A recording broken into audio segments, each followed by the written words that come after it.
Irene, congratulations on the victory. I know you've had a little bit of time to process the win now, but a little bit of bizarre ending. Not a lot of us knew quite what happened when Macy fell on the floor. So what are your initial reactions after such a bizarre ending like that? Yeah, it was bizarre, like you said. I knew the kick hit well. I knew it hit in the liver, but it was a little confusing for me to see her reaction like that. So I'm sure it kicked in the liver, but maybe I kicked her somewhere else. I'm not sure, but because of her reaction. But yeah, we trained that kick a lot, so yeah, I'm glad it came out this night. So you were aiming for the liver with that Yeah, kick, for right? sure. Yeah.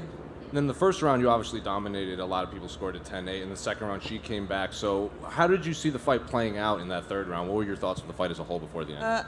I knew I would get the third round. I was feeling more comfortable with the time. My timing was getting better. I needed to be more cautious because of the weight advantage she had. So I felt her really heavy in the ground, and I didn't want to risk too much. And I just needed to be cautious and relax and just wait for the right time to make the space and get out of there. And you mentioned the weight difference in there. This Yeah. fight was obviously supposed to be at 135, and then the day of the weigh-ins, we find out it's 140. What exactly happened? Why was this moved up to 140? Yeah, actually, I was in the morning, the day of weigh-ins, and I have just 1 pound left to cut. I was already cutting that pound. And we received a call from her team saying that she was still 142, and she didn't even knew if she was going to make it to 140. So I stopped my weight cut. She asked for a catch weight in 140, but they didn't even knew if she was going to make it to 140. So I stopped my weight cut and recovered a little, just half a pound. And we decided to take the catch weight, and I didn't want it to keep cutting, so wouldn't give her that much of an advantage in the weight. Still, she was heavier than me, much heavier than me. Was there any thought in not taking the fight, considering she was so heavy on Friday? Sorry. Was there any thought in not taking the fight, given that you were 1 pound away and she was still so heavy? Yeah, we discussed it for a while with my team. We should take it, we not. But we said, let's do it. Let's do it. We're here to take challenges. This is one more challenge. This is one more day in the gym. You're always training, my coach said, you're always training with heavier guys in the gym. All your teammates, all your sparring teammates are heavier than you, so you're ready for this. This is why I train you, you're made for this. Did the UFC give you any more compensation, like money or anything like that, to take this fight, or was it just your same contract? No, just was my contract and no compensation, but I'm just glad I was able to make it. I didn't want to cancel the fight. And then this win, obviously, you're back in the win column again in the bantamweight division. Well, it was a catchweight, but you are ranked bantamweight. So what do you want next for your career moving forward for the rest of the year? Well, I'm open to whoever the UFC wants me, but I'll obviously chasing the title fight. I'm ready for a title fight. If it's that the next step, I'm ready. Irene, felicidades. My first question, just because it took more than a year to get back in the cage, how important was it to really get that ring rust out during your training camp? There wasn't any ring rust. It didn't feel like it was 1 year off because I was always training. Actually, I was supposed to fight Germain in November 2021. Then that fight was supposed to be rescheduled, I think, in March, and it got off again. Then I was supposed to fight Aspen, that I injured and well, it couldn't happen. Then I was preparing for this fight. So I was always in training camp, and my training camp is always like if I'm fighting. So it didn't feel that way. Actually, I was so happy to be here. Most people would say for Amanda Nunes, it's between you and Ketlin Vieira. You obviously have the win over Ketlin. I guess, when would you want that fight? Because it feels like out of everybody, you have this benefit that the calendar works now. You guys are both on the same timetable. Yeah, for sure. I think the way I won to Ketlin Vieira, it was clear. It was a clear victory, a dominant victory against her. So I think it's my turn. If the thing is she or me, I think I deserve the title. But it's the UFC who make the decision. I respect that, and I don't want to sit and wait. I would like to always be working, but if the title is next, I'm ready. In recent weeks, it feels like there's just a lot more support behind the Mexican fighters specifically, and now you add to it. Obviously, your teammate Alexa Grasso is an important fight in about a month. Just what does it feel like, one, to have a teammate who's also right there with you with title hopes, and then secondly, just as a whole, the Mexican fighters having a moment once again in UFC? It's great. It's great to see Mexicans stand up like this. We are getting noticed even more with time. The new talents who are coming, the ones that we have a while being here, Alexa, Jair, Brandon, and we are not in the same teams, in the same gyms, but it feels like we are teammates when we are together in the cards and we share this in the UFC. I'm really proud of them and of Mexico, and obviously Alexa, she's been like my little sister since day one. So I'm pretty glad that our careers have been like in the same way all this time. So she's going to do great in her next fight, and I'm sure she's close to the title too. Now that you won the fight and you get more money, are you gonna buy a new cat? I don't buy my cats, I adopt my cats. I would love to buy them a big jar, a bigger jar. Congratulations. Irene, to your right down.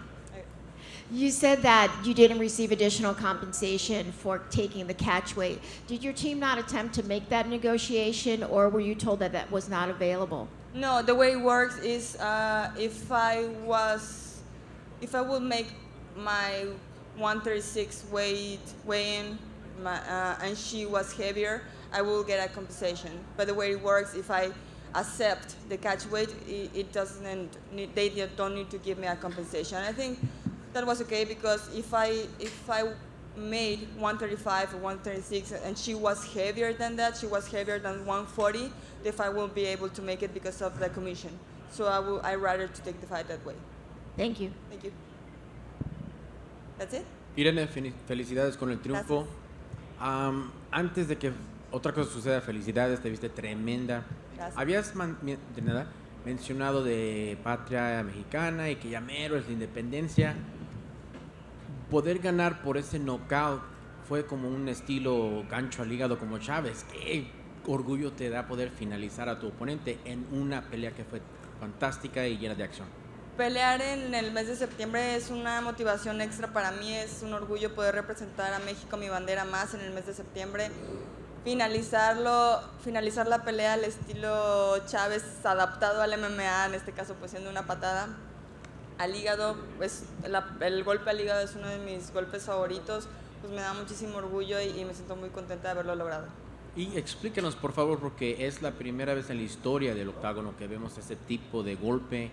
Lo pudiste ejecutar perfectamente. ¿Lo entrenaste? ¿Cómo viste que tenías esa opción? ¿Algo que vieron cuando estaban estudiando a Macy? No, esa patada siempre la hemos entrenado desde hace muchísimos años. Siempre es una opción que estando en el piso, estando de espaldas, es una opción. En ese momento no lo pensé estratégicamente paso por paso, simplemente el entrenamiento salió por sí solo, salió el engrama de mi cuerpo, salió todos estos años de practicarlo, salió solito y pues bueno, se dio y se dio perfecto.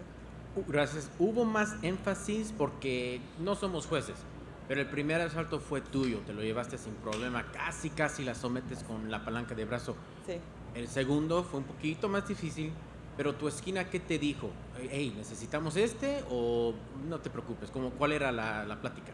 Sí, me fueron guiando perfectamente todos mis entrenadores. Tengo mi entrenador de lucha, mis entrenadores, compañeros de striking. Me fueron guiando de la manera más correcta porque tenía ella una ventaja significativa de peso. Entonces yo estando en el piso sí la sentí muchísimo más pesada. Entonces tuve que mantenerme tranquila, seguir sus instrucciones paso por paso para poderme salir del problema. Primero no ser sometida y después regresar a mi juego de pie. Yo sabía que si abría ese espacio y podía pararme, podía yo regresar a mi juego de pie. Ya me estaba sintiendo más cómoda y creo que si se hubiera regresado a la pelea al striking lo hubiera encontrado mejor. Fantástico. Y finalmente, ahorita es un momento muy lindo en los de los combates. Brandon, obviamente campeón. En una semana aquí vamos a ver a Saúl defender sus títulos. ¿Cómo se siente ser parte de la historia y poder llevarlo al próximo nivel representando tu bandera y a las mujeres peleadoras y a todos en el octágono? Sí, poder representar a mi bandera, a mi cultura, a mi gente en esta plataforma para mí es algo muy grande, me hace sentir muy contenta. Como lo menciono más en este mes, yo siempre he defendido mucho el hecho de ser 100% mexicana, hecha en un gimnasio 100% mexicano. Desde el primer día que pedí informes en ese gimnasio, que iba yo a entrar solo como una clase de hobby, y después esto se transformó a ser toda mi carrera. Desde ese día, desde el primer día hasta ahorita he estado en un gimnasio 100% mexicano, con entrenadores mexicanos, y eso me hace sentir muy orgullosa. Y pues bueno, compartir esto con más atletas, más talentos mexicanos como lo son Jair, Brandon, Alexa y todos los demás, pues bueno, quiere decir que estamos haciendo las cosas bien en México. Pues qué buena suerte nos tocó que encontraste este hobby. Sí. Felicidades. Gracias, muchas gracias. Very good. Thank you.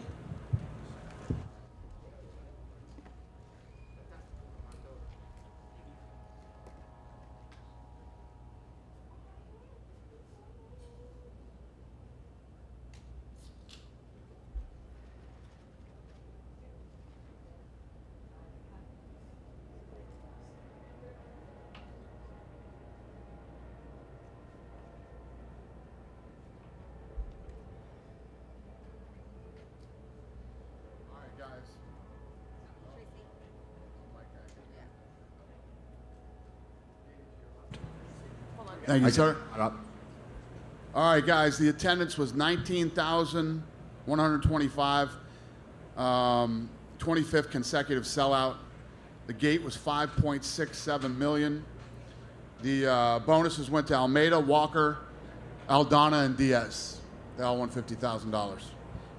Dana, to your left. John Kavanaugh put out, did you see the tweet that he put out before I asked you about the fight? He said that he and Johnny Walker were forced to leave the arena. Johnny had no shoes on. They weren't allowed to stay, watch the fights or anything. Do you know what went on? I don't. Lene just told me a little bit about it before we walked in here. I guess ever since COVID, they started this thing where they get the fighters right out of here. I don't know why that happened or what happened. I mean, we're not throwing Johnny Walker out in the street shoeless, I'm sure. There was a picture of him with no shoes on leaving the arena. We fucking threw him right out in the streets, huh? Yes, apparently. It's rough around here. So, I don't know. Anyways, can you comment on Nate's performance and what you thought of the way he rose up in his final fight and not only boxed so well like everybody knew he could do, but then get to submission on a guy like Tony?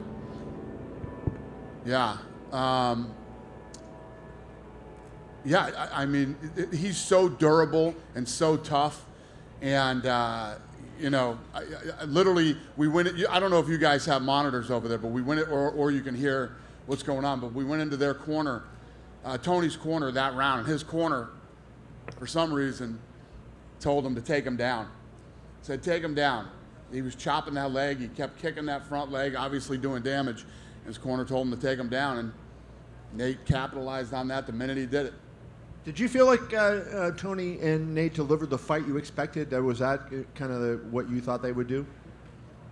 Yeah, I think so. You know what I mean? Listen, they're both older guys that have been around here for a long time, and it was what I expected.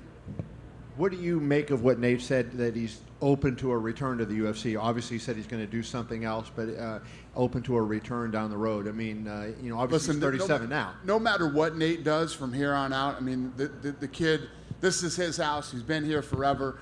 It's been a blast having him here, and I wish him well. He and I had this discussion months ago at the offices. Whatever he moves on to do, I wish him nothing but the best. If he's starting his own organization or, getting into promoting or doing something else, I wish him nothing but the best of luck. It's been awesome having him here.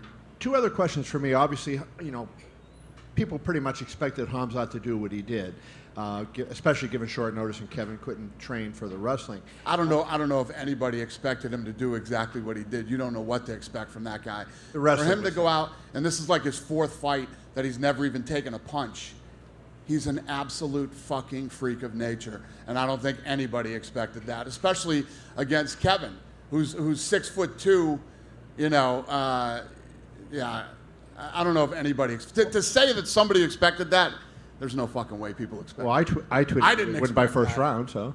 Huh? But I had picked him in the first round. But anyways, that's neither here nor there. The question was, Khamzat kind of, you know, he messed up the show. He misses weight. He's unapologetic for missing the weight. And like Joe asked him in the cage, like, how do you put him in a title fight if he misses weight by 8.5 pounds? So what's your reaction to it? I know you're generally pretty lenient on those things.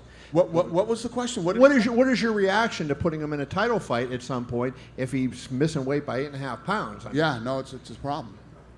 Yeah, it's a problem that he missed weight. I don't know. We gotta look at it and figure it out. And you know, what makes sense is for him to fight at 180. So we'll see. Yeah. Dana, just how hard was it to react to yesterday and to get these fights reshuffled and everything? You've been through a lot of stuff with the company and being able to react, but how crazy was yesterday? Well, I mean, yeah, it was crazy, but you know, if you think about it, 22 years we've been doing this, however fucking long we've been doing it. You know, it's what we do. We've always we had that one year where the main event fell off. What is this, a MASH unit? What's going on around here? It's crazy. What are we in a? This is insane. Yeah, I mean, we had one year where every main event fell off that year, and we had to, you know, do some switching around, and it's a nightmare, but we get it done. Did you guys talk to Khamzat about, like, look, what exactly went wrong? What went wrong? Why did you miss weight? And then did you talk to him about, like, the fact he wasn't sorry and he was joking about it and stuff, you know? Have we talked to him about what? Have you talked to Khamzat, find out what went wrong with his No. weight cut, and did No. you think anything of him, like, he wasn't very sorry, he was joking about it online? Is that, like, it's obviously not very good, right? Yeah. I mean, what should I talk to him about? Be smaller. You should be sorry, get smaller. I mean, it is what it is. It happened. Yeah, I mean, we'll go back this week, come up with a plan, and like I just told Kevin, probably have him fight at 180. Dana, right here. How did you score the fight between Daniel Rodriguez and Lee? I thought Lee won the fight. And a lot of people thought Lee kind of got the short end of the straw because he weighed He did. 170, Daniel. He did. They're right. You're right. The judges were wrong, in my opinion. It wasn't even like I was like, wow, that could have gone either way. I was shocked when they said split decision. Is there an update on Chris Barnett? Looked like something was wrong with his face when he was leaving in the prelim. Yeah, he was discharged, right? Yeah, he was discharged. He's fine. But there was nothing like the commentary thought there was like nerve damage. He had a nasal fracture.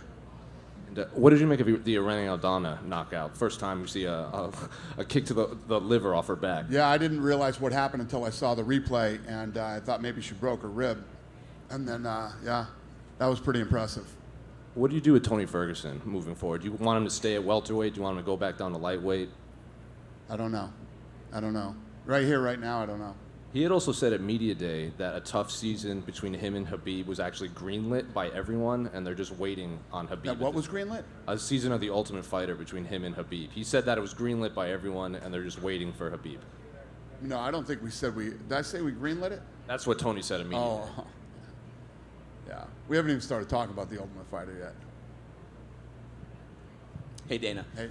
How early yesterday did you guys know that Khamzat was going to miss weight, and how early did you guys start to kind of try to figure out what to We do? didn't know till he would... Well, I mean, we knew he was having trouble cutting weight early. Yeah,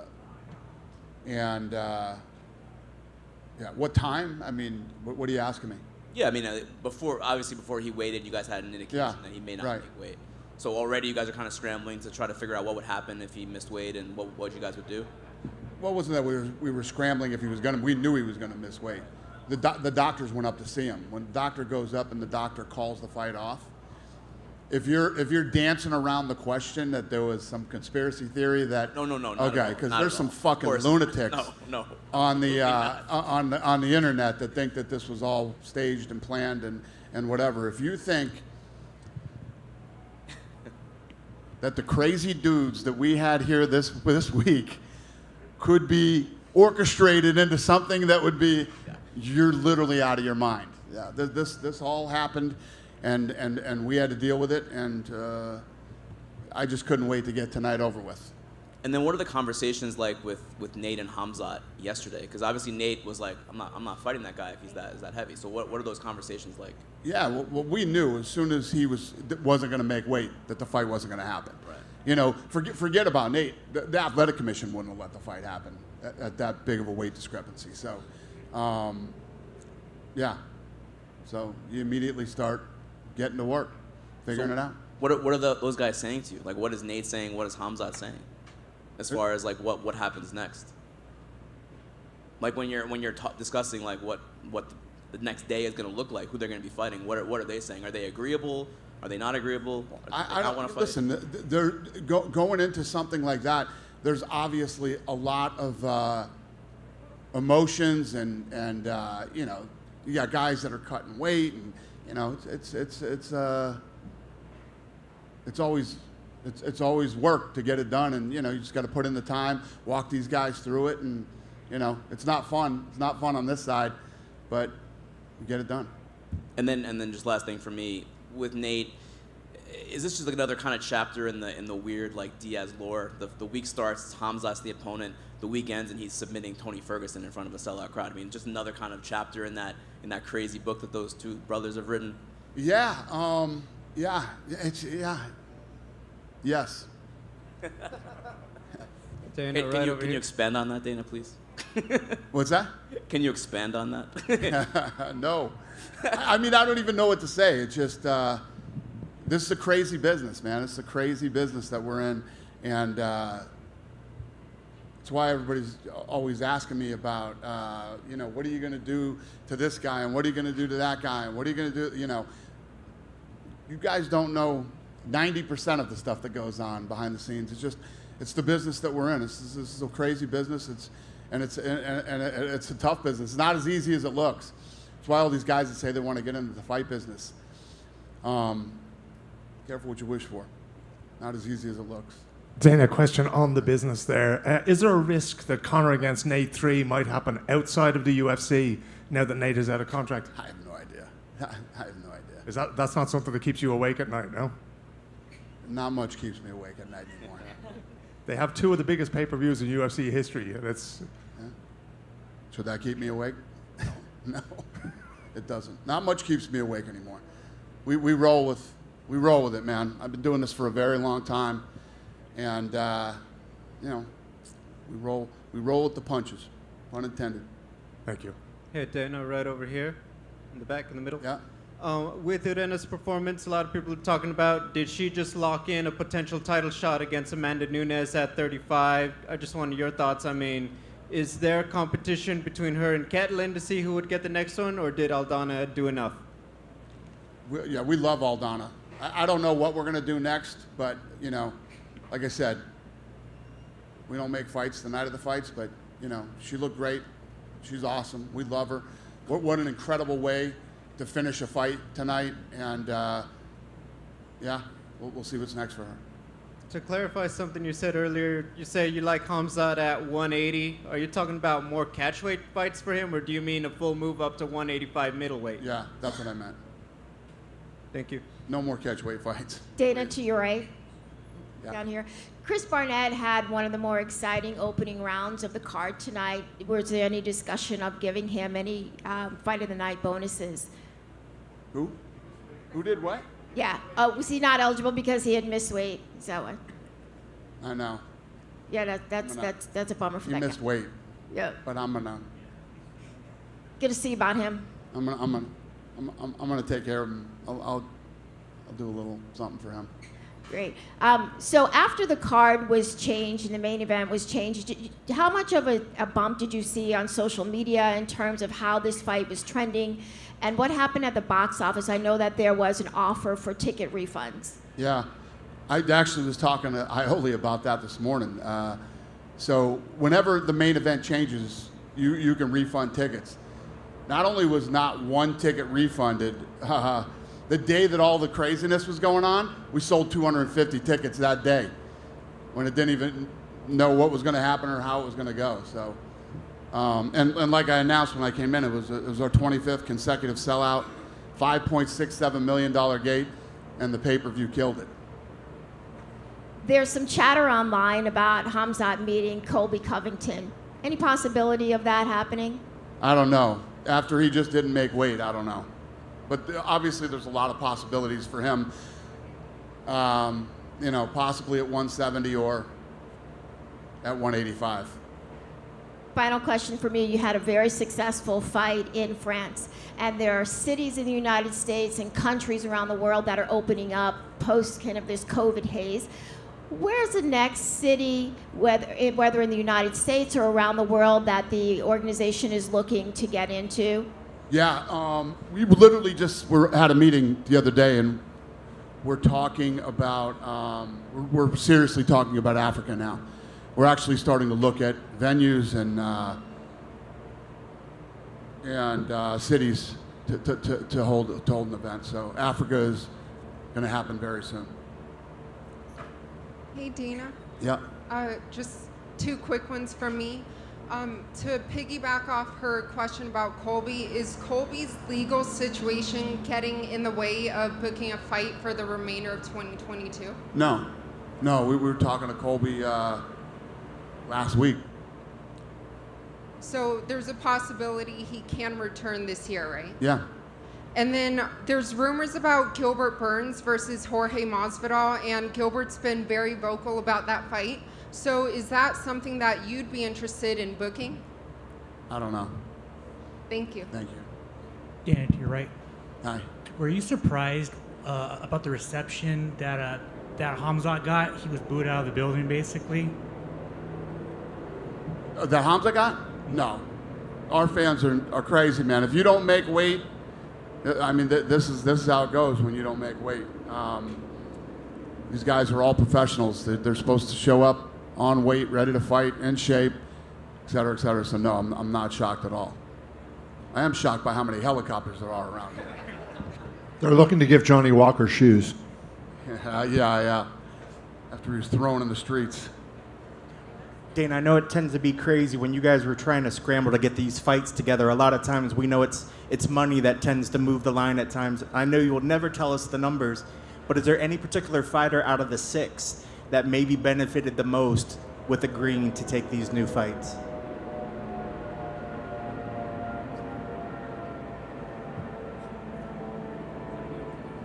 Is there a fighter that benefited the most from what? Money-wise, like who got the biggest bump for agreeing to switch fights? Who got the biggest bump? Well, these guys all have deals. So none of the money changed for them to switch the fights? They just took the deals going in? Everybody has a deal. Thanks, Dane. Yeah. You done with me? Thank God tonight's over. Have a good one.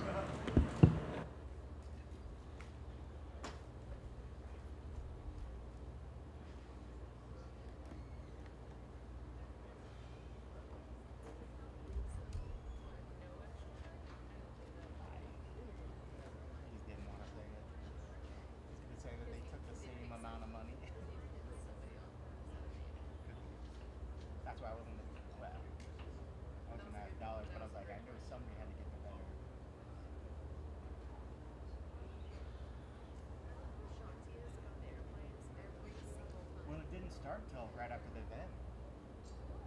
Well, no, there was a couple, but not like right now.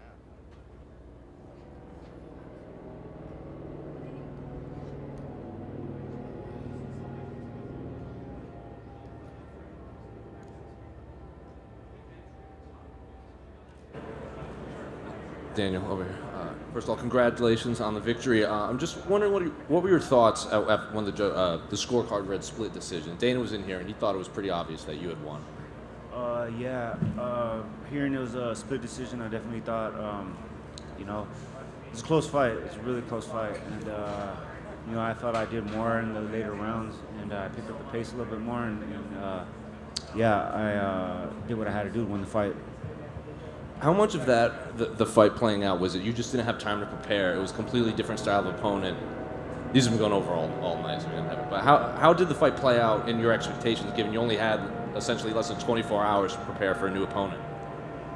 Yeah, there was no preparation for this guy at all. I mean, I barely had preparation for Holland, but like I said all the time, like I really don't have any preparation in any of my opponents. I just like train really, really hard. And yeah, last minute switch up was definitely no preparation. We just knew that he hit hard, and yeah, we just went out there and just stick to the plan. And what was the last 24 hours like for you when you got the call that you're going to have a new opponent? He weighed in 10 pounds lighter than you, different style of opponent. So what was the process over the last few hours? Yeah, I wasn't sure if he was going to take the fight, considering that I did weigh in at 9 pounds heavier than him. But when he did, I mean, I was happy that he accepted the fight. I mean, I've been looking to fight for it's been a while. I'm coming off a year layoff, and against an opponent like that it was a crazy situation. But like always, I mean, I'm like I said before, I'll fight anybody. That's why I stepped up to fight Holland, and I stepped up to fight this guy. So it really makes no difference on who I fight. And were you able to say anything to him after? I know there might be a language barrier, but what were you saying to him in there after? No, it was all respecting, man. It was like more of like thank you, and you're a good dude. Like he showed 100% respect. I could tell like he's a good dude, and it was all respect and love, and we just went out there, had fun. And what did you make of the main and co-main event fight, Kevin's performance against Khamzat, and then Nate Diaz's big win over Tony? Yeah, I was really surprised. Kevin Holland was just completely dominated the way it was. It's kind of interesting to see, considering we were supposed to fight, but then again, like that was, he had a whole different fight in mind when it came to me. I didn't really have time to prepare for Khamzat's fucking crazy takedowns and shit, but yeah, that was interesting to see, moving forward, because I won my fight, and he lost. Obviously, that puts us in different areas, me climbing up the ranks with Lee being ranked number 11, so I'm interested to see where I sit at in the rankings, and I just want to keep climbing, and it doesn't even matter if it's a ranked opponent who's next or not, but yeah, kind of like it changes a little bit that he lost and I won, I know this fight was at 180, but you do fight in the welterweight division. What went through your mind when you heard Khamzat came in 8.5 pounds over and then was kind of made light of it, was making jokes online, giving the finger on the scale? What was going through your mind when you heard all that? Man, I was surprised. I mean, I don't know how he could like flip off the crowd and like just, I'm not a fan of that. Like, I'm not a fan of that style or that kind of person, being unprofessional and not having any remorse for the people that do come in on weight, do their job, and yeah, I just don't respect that.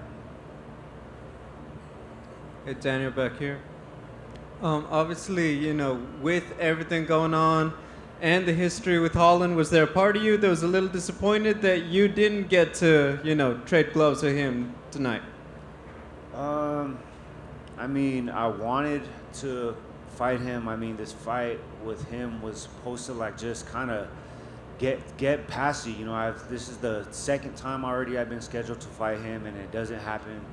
All the trash talk back and forth is just getting old. I want to just get that shit over with already. But yeah, like I said, me winning and him losing kind of changes things. So I mean, I'm moving forward.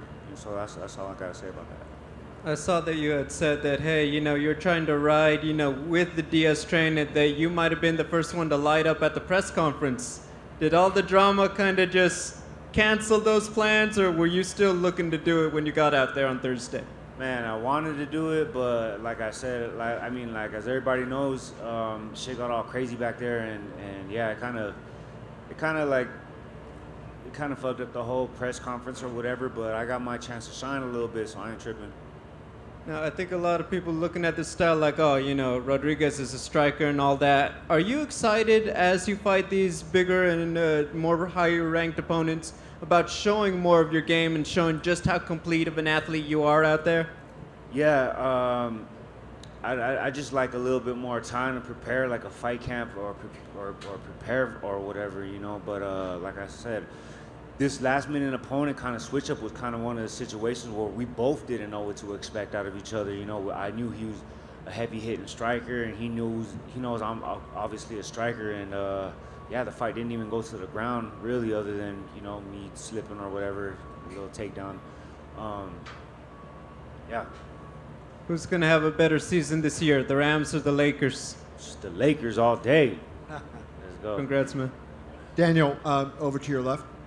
What is the hardest thing, like when you train for a guy like Kevin that you know is going to strike with you, and now you get a guy that has wrestling background? What is the hardest thing about going in and fighting like that with no preparation?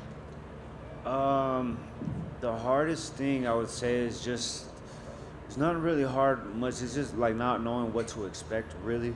I mean, you never know what to expect in a fight, but like to have like an idea of going in there with a longer range striker, with the more threat and as far as jiu-jitsu goes, to like a kind of shorter opponent and who like kind of wings his punches like really wide. I just gotta it goes to like one of those things where you just gotta have a real good fighter IQ and figure it out as the fight goes. D-Rock, congrats on the win. And shout out to that Monster sponsorship. You're all, color coordinated, right? Oh, yeah. That's my style. You guys were both welters, same catch weight. But, man, there was a difference physically in that bout. You looked like a straight-up middleweight. Did you feel good in there? Were you loose? How was that cardio? Yeah, my cardio felt great. It felt really good, actually. I felt like I didn't gas out much. I just... it's been such a long time. I felt like I had a slow start coming into the first round, but once I got warmed up and I got loose, I was able to knock off the ring rust. It's been like a year, so I feel like that's kind of like a reason why like the fight was so close, is like me having a slow start in the first round. But I knocked off that ring rust and I'm ready to get back in there. You kind of touched a little bit about it on the media day, but you had Tony, Nate, Martinez, Irene, Mexican-American. Did that give you a little bit more oomph, or you just get up for fights no matter what, or how close we are to Mexican independent? Oh, no, it felt really good to have Diaz and Ferguson and Martinez. And like everybody, all the Mexican-Americans on the card, of course, I'm from Los Angeles, and I'm real heavy in my culture, Mexican-American, and the whole style feels really good. This being one of Diaz's last fight in the UFC, I wanted to kind of wanted to shine a little harder than I did, but I pulled off the win, and that's all that matters. Right on, man. And last for me, in case the opportunity comes up, we need a replacement, yada yada. How realistic now is it to go to 85 and 70, or you're gonna just stay at 70 regardless? You're gonna just It all depends on the opponent as far as 85 goes, because there's some 85ers that are big as hell, and there's some, fighters like Holland or like myself that are like, have to cut a lot of weight to get to 70. It all depends on the opponent, man. Right on. Congrats on the win. Thank you. Yes, sir. D-Rock, to your right. You're most likely going to take Li Jingling's number 14 ranking on Tuesday. How does that make you feel? It feels good, man. It feels good to get a ranked name under my belt. My name was in the rankings before my injury, and I felt like people kind of forgot about that. But since I hadn't fought in such a while, my name kind of just moved down a couple spots. It's gonna feel really good to see my name back in there. And with your nightmare hand injury that forced you out for almost all year, how did it feel in there? Oh, man, there's no problems at all. I'm glad I took the time and had patience this time around to let it heal properly. And finally, most of your fights have been on short notice in the UFC. Do you want your next one to kind of have like a good 3-month fight camp? Like, what are you looking at? I mean, yeah, that ideally, I'd love a full fight camp, but since my injury, like my main goal was really to get back into shape and be in good enough shape to like be able to take a fight in 2 weeks' notice. That is the plan. The plan is like to take a week off. Obviously, my legs kind of like banged up a little bit, so it's gonna be hard to start moving early. But I'll take a week off and then get right back to it. I got my teammates got fights coming up, and I want to be there for them. And I'll be ready to take any short notice calls. I mean, this is the second 24-hour notice fight I have under my belt. So yeah, I'm down for whatever. Congratulations. Thank you.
Khamzat to your left, over the side, the other side.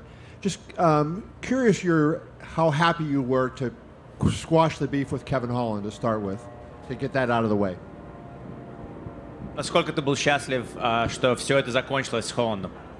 Что вся ваша потасовка с Холландом закончилась таким образом?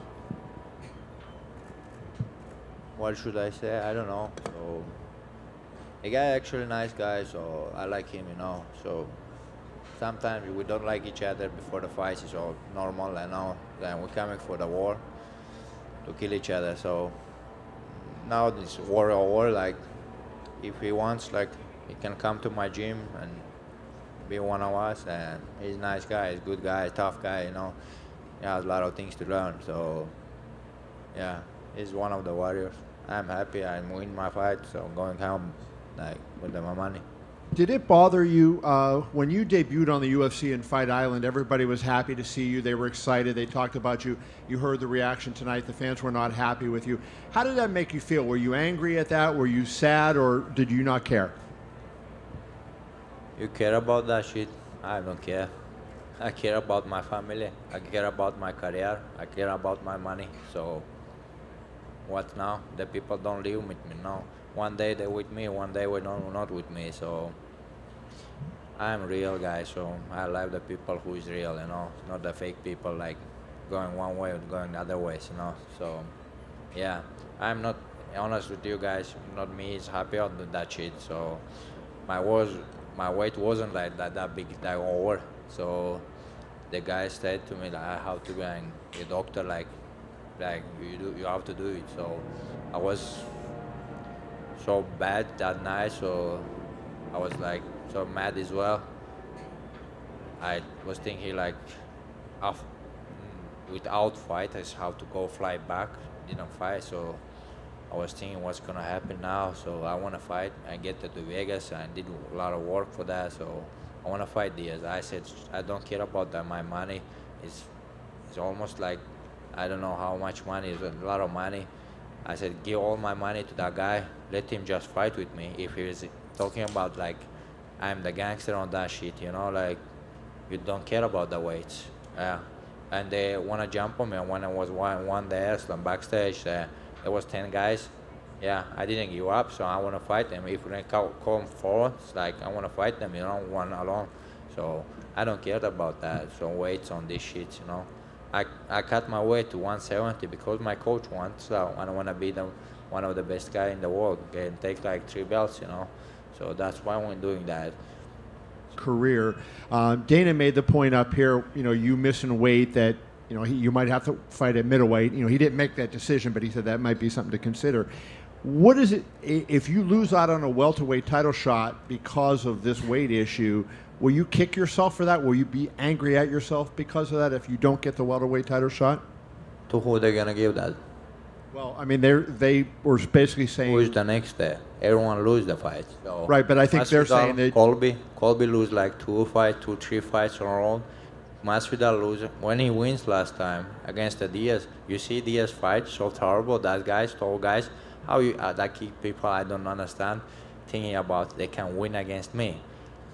That guy, Kevin Holland, tough guy, stronger guy, he's much better than Diaz. You know, like if Diaz him high fighting, yeah, Diaz has to thank God he didn't fight me. So.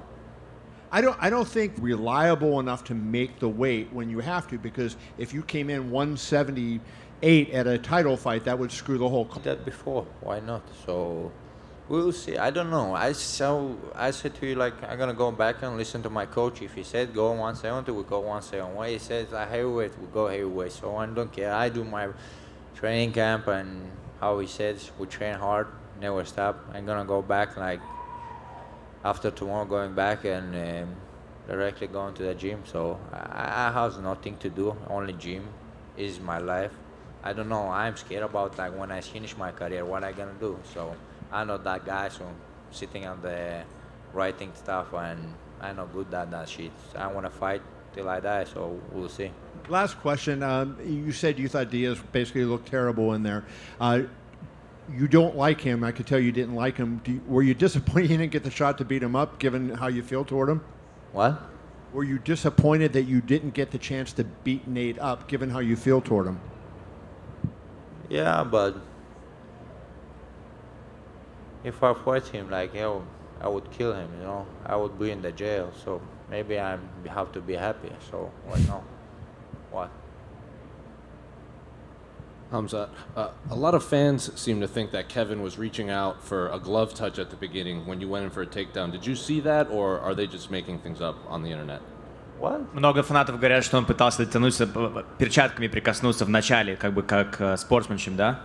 Но ты сразу пошел на тейкдаун. Тебе казалось, что он к тебе тянулся с перчаткой, или ты этого не видел? I don't understand. How are we gonna see that when I take off his head? I'm gonna watch his hands. So I wasn't watching on my head, you know, where is his head? So I don't know. So always people find some funny things to say. I don't know. So you want to go back, we're going back and squeeze his head off again. So yeah, I said to him as well, he's a young guy, I'm a young guy, maybe we'll meet again. The other way he can come down to Sweden and I help him, you know. So. And then you had said a few minutes ago that you would have killed Nate if you would have fought. But when you're watching that fight and you're seeing him turn around and put his hands on the octagon fence and kind of joking around with Tony Ferguson, what are you thinking when you're watching this in the moment? Did you see the real fight? Did you see the fight? Did you see guys that fight? Did you see how they kicks, how they punches, how they wrestle, how they grapple? Did you see the guys is old? I'm young guy, I'm the killer. So I don't understand what the people talking about. I know, I understand that he's guys from USA, he's home, this is his home. The guys like him. Okay, make that fucking fights in my country. And you will see. You will never will find some guy who will like Diaz there. So nobody gonna say. In that fight, once again, another fight, you didn't touch me again.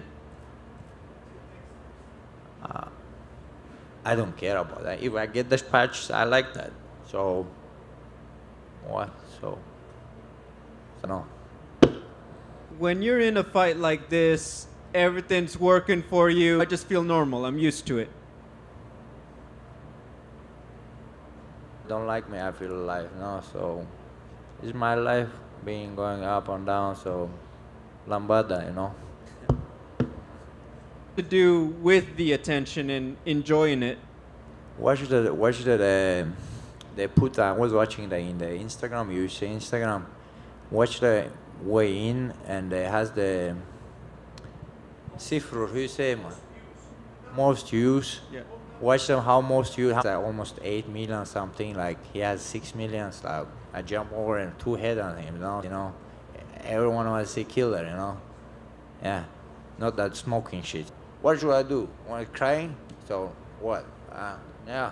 This happened, so we're going to next. I was happy. I didn't know I was gonna fight, so that's why I was laughing. Yeah, I was happy. I still fight. What? Нравится ли тебе все внимание, которое тебя посвящают, или тебе хотелось бы просто быть нормальным человеком, который может пройти по улице, и никто тебе не будет говорить: «О, давай, смэш его». Yes, of course. Sometimes you wanna be like, no, I always wanna be like, so like I've been before. So in the cage, yeah, I different person. Like I become a warrior. They come something out for me, And after the fight, I become normal Khamzat. So I wanna like one thing doing that shit, doing these things, like going to cage and get the punches, give the punches, and it's not healthy. It's like like making weights and doing these things. My plan is make so much money and then help somebody. So I'm been almost I've been like 5 years on some room. Like small room. Nobody here. I don't think so's been there. So yeah, I want to help some guys become something bigger. Like take his dreams. If I could help them, so I would be happy. Congrats. Khamzat, with Kamaru Usman and Lee, like, what makes sense to you? Who's it, Robert? Robert Whitaker? I like that guy, so I just want to fight the good guys, I need some bad guy, so I want to fight some bad guy, and don't feel sorry for that, so I want to train with that guy. He's really good, like, one of the best guys in the world. See, I was watching his fights. I've wanted it for this sport, I'm a big fan. So I watch all things. I watch how he trains on these things.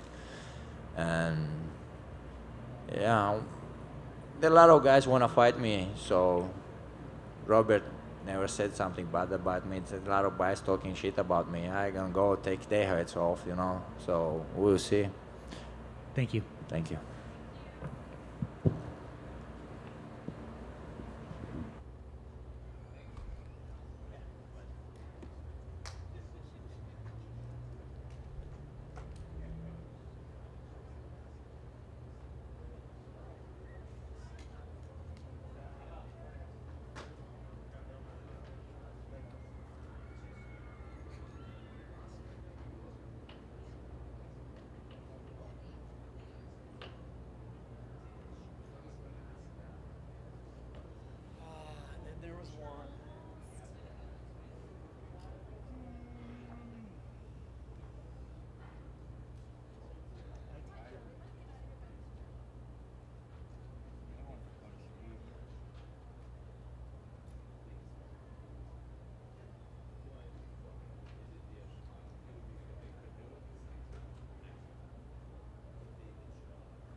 Any of you guys want a mint?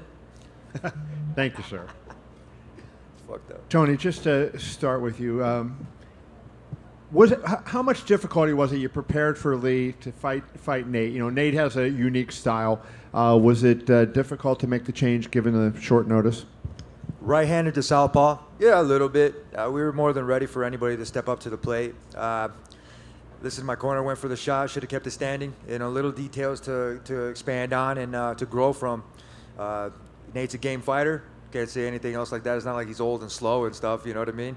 So hopefully the crowd at UFC 279 that was there and present got some blood splattered on him or something. You know what I mean? So I had fun in there. I wanted to ask you about your leg. I mean, you kept kicking with that thing. You had a pretty bad gouge in it. Did you get stitches? What was going on with it? I didn't even realize that it was open. I think my right leg was a little bit more hurting. My coach, before, my old coach, Coach Billy, said, kick the inside of his legs like how you did with RDA. And I knew that too. I started kicking his arms. We were trying to slow down his boxing a little bit. My boxing was starting to make more sense as I got into it. Little details, man. Like I said, just getting in that zone. I just started sparring again, probably maybe 2 months ago.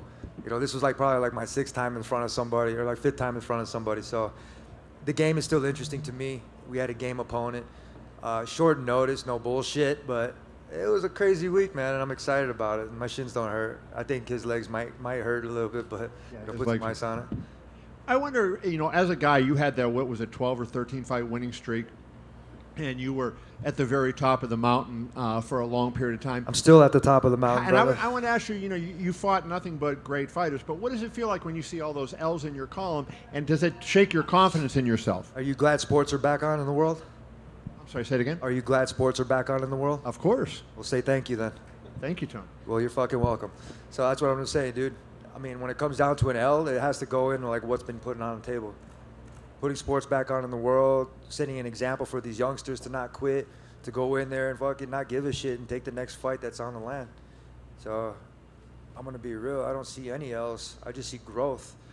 The last 4 fights that I had before this one, I'm going to be real, I was sandbagging.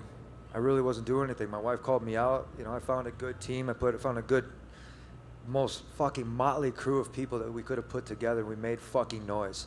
I mean, it was fun as shit, dude. I'm going to be real.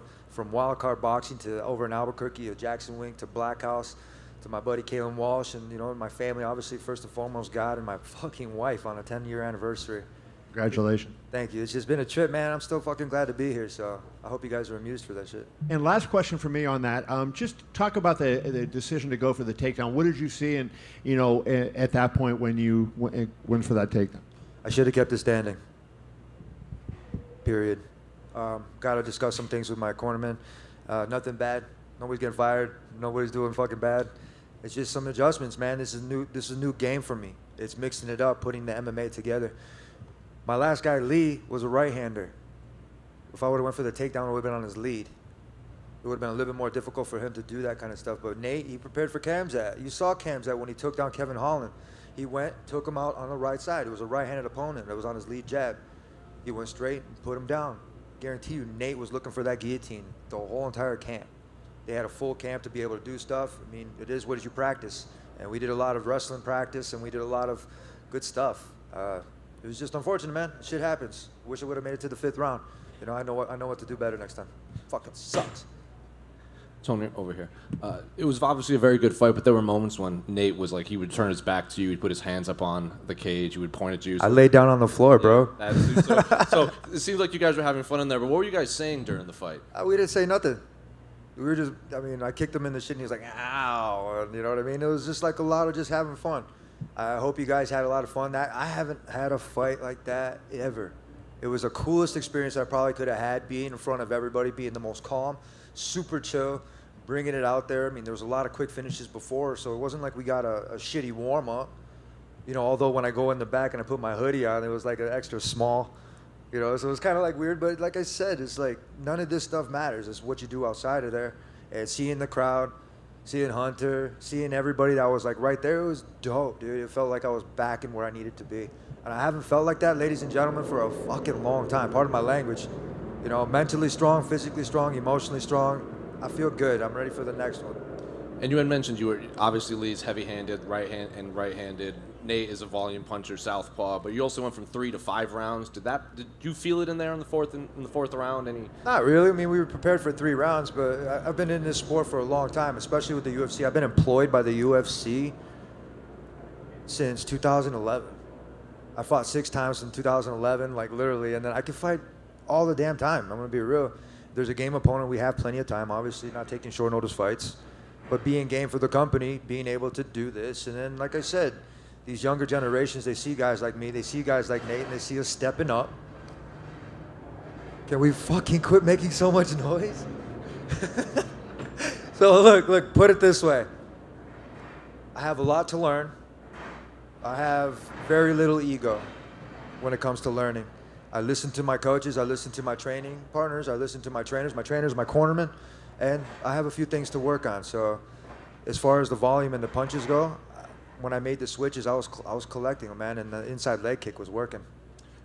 Will you stay at welterweight? I know you said at media day I think you were 14-2 at welterweight. This one was there. Are you going to stay there? Oh man, I hang my hat at 2 different places besides home. I'm going to be real, at 55 and at 70. At 70, it's been 10, 11 years. I mean, shit, I was 14-2 with mostly knockouts. My body literally just got used to it. I fought in May. I lifted heavy. I was taking some weight gainer protein, doing it right.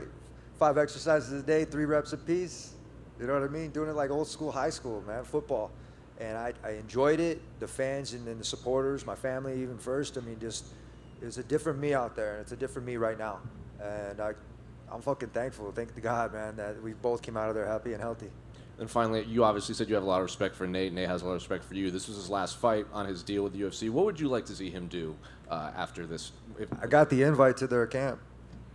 So I'm going to be real, which is super cool. I got my own camp, which is awesome, but I'm not going to say no to them. Those guys are pretty fucking cool. I mean, we run California, you know what I mean? And we do a lot for this sport. So as much as we would want to fight, we have to make things right, for the UFC and the contracts and stuff. But I wish them nothing but the best, him and Nick and their whole entire crew. They're tough, man, and it's cool as shit to be a part of that vibe that's right there. And like I said, Kukui's a legend. I'm not going fucking nowhere, man. Tony, just to over here.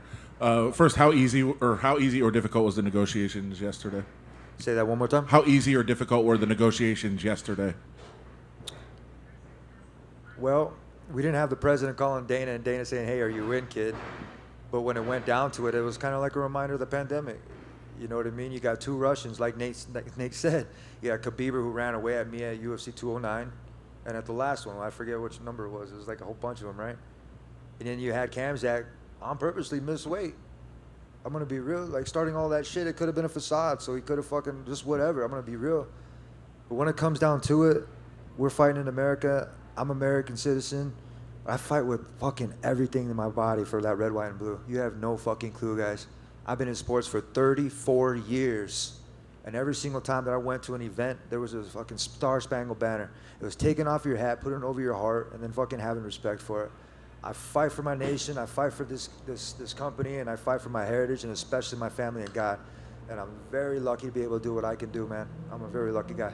And the other one, just curious, between rounds, you were reading something off the wristband of your coach. Is that strategic? Is that inspirational?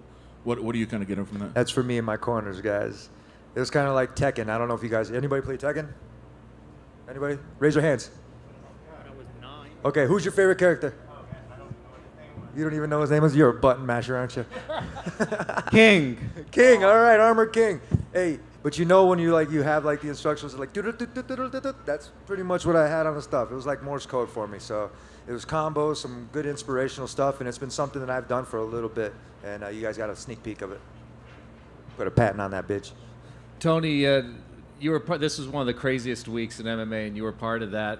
So, and you touched on it a little bit with his question, but what was it like behind the scenes and leading up when they came to you, and did you know that they were going to come to you to? I literally asked Nate if he wanted a mint right before he threw the bottle. As much shit as it possibly is, I was an old school bartender. If there was ever a scuffle inside the bar, you know what I mean, I would jump across the bar and I would just handle shit like a security guard.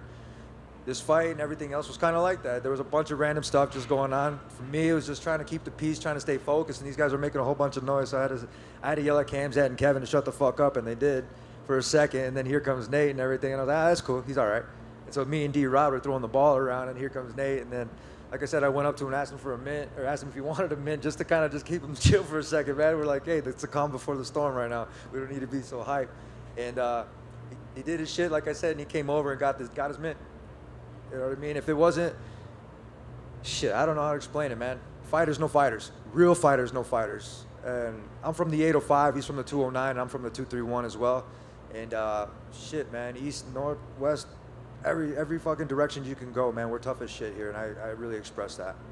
And you came out to the crowd after that happened, the scuffle backstage. Why did you come out to the crowd and I just feel like so many people just come here, dude. It's just like so serious all the fucking time. I've been that way. You guys have seen me with these press conferences and everything. It's not old news. It's not great. It's just, it is what it is, I guess you would say. But like I said, just having fun, man. Just having that fun vibe, so that way people can enjoy the show.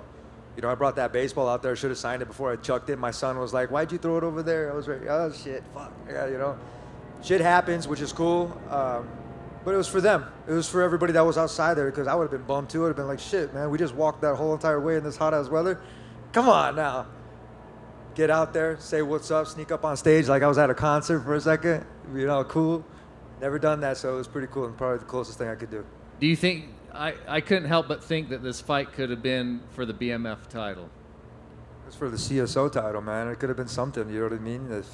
I like the trophies, I like the medals, and I like the charts. Long time ago, I got burned out, and I started tearing my charts apart. I would take my medals and throw them in the woods, and I would get pissed at myself because I would be so burned out on the sport. I find a new passion for this sport, guys. From my heart, I really do, which is fucking crazy and incredible. Because, I mean, you think after 34 years, you would just get burned out on everything. But seeing you guys being up here at the press conference again, being able to do this win or lose, that's a fucking honor, man. Back here, Tony, even when you saw Nate throw the battle backstage, did you even think that this card could be reshuffled the way that it was? I wanted to give him the baseball, but I don't think he's as accurate as me. So you guys have seen me with the baseball. I get hit, so I get something. So I told him, what was your question? I forgot. I was having fun. When you saw him throw the bottle, it was a crazy moment backstage. Did you even think that it could escalate to the fact that the whole main card was going to get reshuffled? Not really. I'm gonna be real. I practice with D-Rod once in a while, you know, and then Kevin Holland's pretty cool. I think it was just a solid fucking main card, which was pretty dope. So I mean, even if they did shuffle it up, or look, put it this way, the matchmakers are fucking geniuses. It's not easy to do their job, guys. I'm gonna be real. The promoter's job to be able to do that, getting up on stage in the middle of the podium, that shit had me nervous even when I went out there for a second. I was just like, next question. So I want to be real. Like I said, you know, maybe I should have threw a bottle too. Fuck it, I don't know. Last question for me. You found a new passion for the sport, and you just said you can do this forever. You can't do it forever, ever. I can do it forever, lady. What else in I do this some of my sport? best work in the dark. What else in this sport could you see yourself doing, Tony, if you're not a fighter? I'm already going back to school for business in Harvard in about a month, in a couple weeks actually. So I kept my word, and I'm keeping my word. So you guys are like, well, he's gonna go back to school. Yeah, right. No, I'm going back to school. I'm going for my business credentials from Harvard, and my buddy Lloyd and then Vitor Belfort, they're helping me with that. And after that, I'm gonna go back to school and get my PT. So I'm gonna keep my word like I've always have, and I'm gonna go back. I'm gonna do this shit, and I'm gonna do that shit. It's like me going back to school in college. And competing in wrestling. So thank you guys very much. Appreciate it. Hope you have fun.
Next question. Nate, to your left, congratulations. Where does this rank in your mind among your greatest victories in the UFC? I like it because it was the finishing touch on my contract.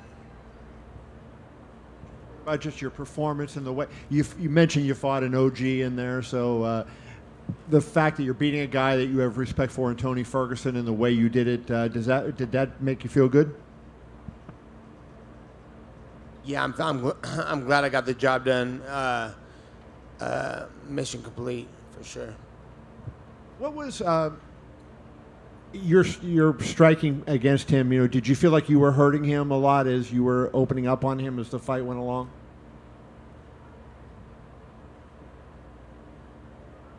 Yeah, I felt like the later I was gonna get, the better I was gonna get, and it started working out for me. And I'll leave this last thing for me is in the octagon you said, you know, you want to show people how to do something in another sport, and then you left the door open to come back into the UFC. What is it going to be that would bring you back if you ever come back? Like, would it be that you see a fighter that you feel like you need to fight, or is there just, hey, I want to chase a championship? What would get you to come back after you do your thing?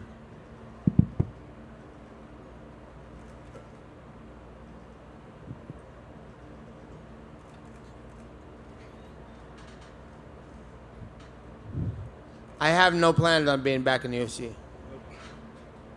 I have no plans on not being back in the UFC. Did I say that? That's what Nate, right here. Tony said that you were obviously preparing for Khamzat, so you probably did a lot of grappling and wrestling, defense and everything. Obviously, Tony and you kept it standing. And when he shot him for a takedown, you grabbed that guillotine, and Tony was under the impression that he probably practiced this a lot. I was about to snatch out a few times. Did you see him almost shooting? And I was like, I think get the fuck out of there. He didn't want to get caught in that, so when he was in, he was like, and what was the question? Tony thought that you had practiced that so much that as soon as you shot it for a takedown, you were probably preparing for that for Khamzat when in your initial preparation. In life, anybody shoots on me, they get choked. Con Gracie style. Did you watch Khamzat's fight? Tonight? Yeah, I was watching all the warming up. What did you make of his performance?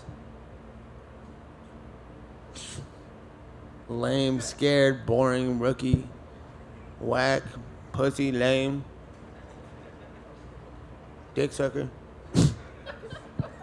all those things. Pull up tonight, excess, motherfucker.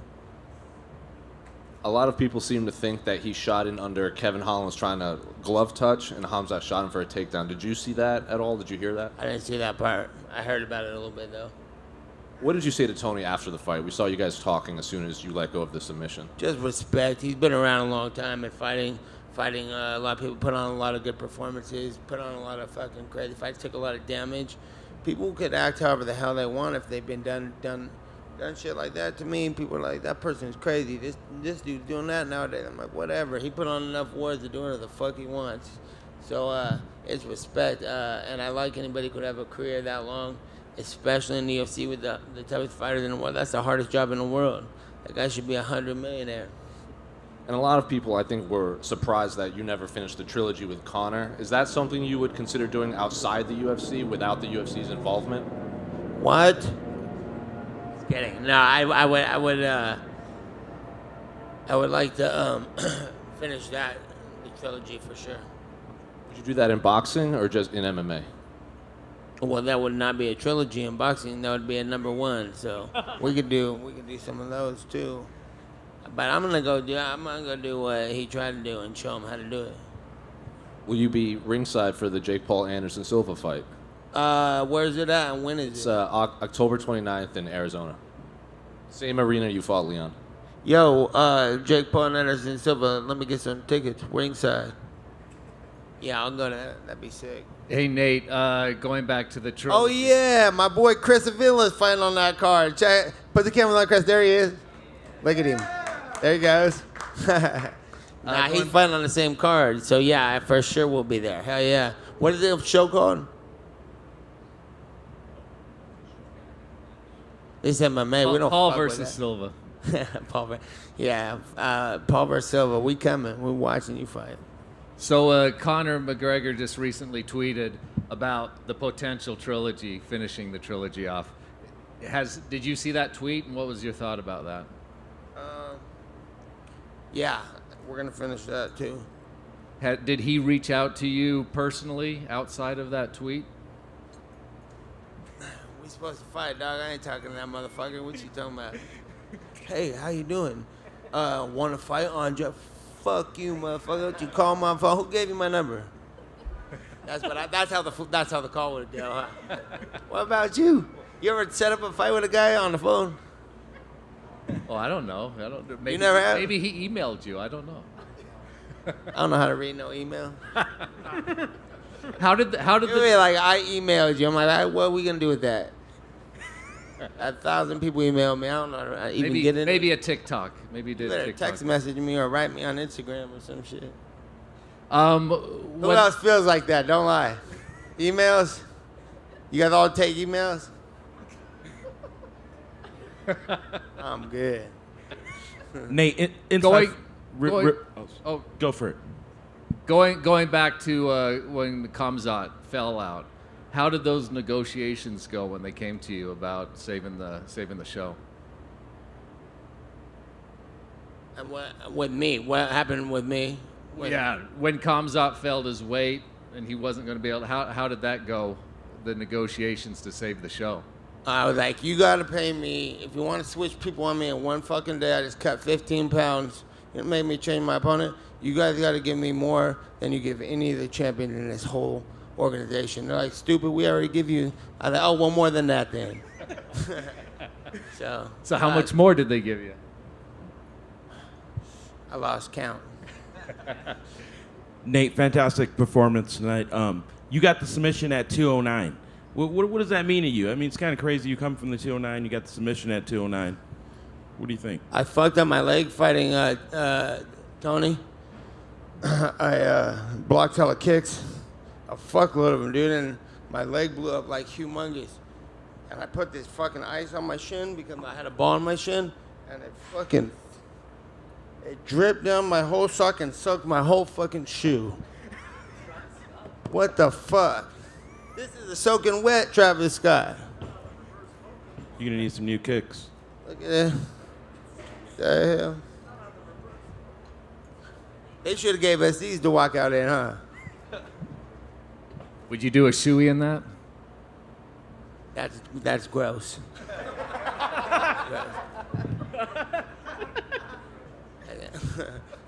No. Nate, down here on your right, how early yesterday did you know that Khamzat was gonna, miss weight, and what were those conversations like? Did you say immediately, like, I'm not? I was fighting in the that? sauna on my last pound, and I was like, what the fuck? I like, whatever, let me fucking finish this up, and then we'll talk about it. My whole foot's wet. They told me, I was like, whatever, let's just get to weighing and tell me whatever's happening after I eat and rehydrate. But I figured it. I was like, this motherfucker's scared. He got punked. He got scared at the press conference. I knew that was gonna happen. People don't show up to spar me all the time. And was Tony always gonna be like the idea to fight, or was there any other possibilities? I didn't think anything like that would happen, so I was just ready for that. But you would figure, right? If you're in the business for this long, I was like, okay, they got Holland or they didn't want to let me fight Chang Lee. Man, that motherfucker had the dopest suit in the press conference. I think his name is Li Jingliang. Saying, you know what I was talking about. I didn't mean to do that to him. Did you guys see the suit? It was dope. Yeah, I felt bad for him with that one. They should have showed him love. Was there any possibility They didn't that show him a little love, huh? You seen him try to get in a press conference? was there ever a chance that the fight would not happen at all, that you wouldn't have fought tonight? Was that ever a possibility? I don't think they were gonna let it be possible, so I didn't think so at all. Thanks, Nate. Hey, did you guys know Mark Romani came and lived with me at the Trap House?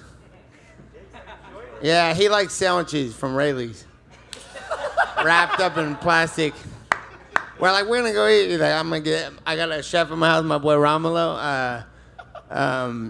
Luciano Ramos, he's from Argentina and he fights all over the place, but he's dopey. And then he lives in a trap house with me. It's a little ass house that I got, and it's hella ghetto, but it's cool though. But it's fucking little trap house, and we smoke weed all day there and chill and kick it. And then Mark Romandy came out to do a story, and he stayed at the house for a few days.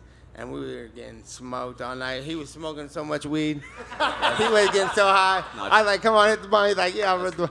And anyways, I'm just playing. He wasn't smoking weed, but we was just trying to make him smoke weed. And they mad. And then, dude, this is a soaking wet Travis Scott. But it was dope. It's dope. Shout out to Inside MMA. I'm sorry I didn't ask your question. I forgot what it was. Inside Fighting. He always says Inside. I'm sorry. I didn't mean to. Inside Fighting. Appreciate it. Inside Fighting. Shout out to Inside Fighting. I didn't mean to do you like that. Nate, question What was back the question, though? Did I answer your question? You got the submission at 209. I just want to know what that meant to you. You know, it's pretty cool. You're from Yeah, that is cool. I didn't know that happened until my boy Chris showed me the picture, and it was dope. What's XS looking like tonight? You know, for the fans watching, like. We all going to XS. Mark Romandi's coming. You guys should all come. We about to get out of here because my shoes soaking wet, and it was good to see everybody. Thanks for fucking the questions, and thanks to all the press for everything. Always love. All right.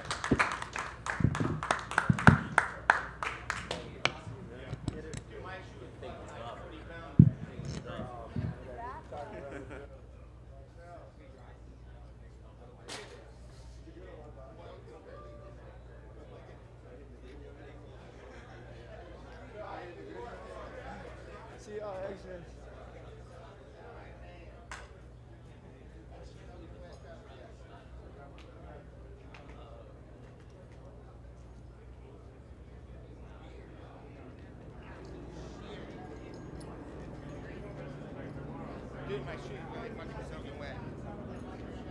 No, I have to. I can't stop thinking about it. What, from the arts?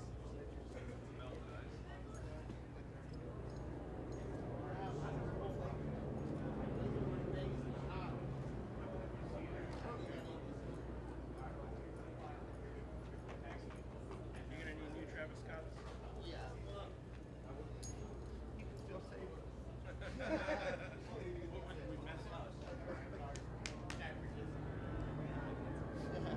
Mark's the G though. My nigga. Can Mark hold his weed? Can he hold his Yeah, nah, Mark don't smoke.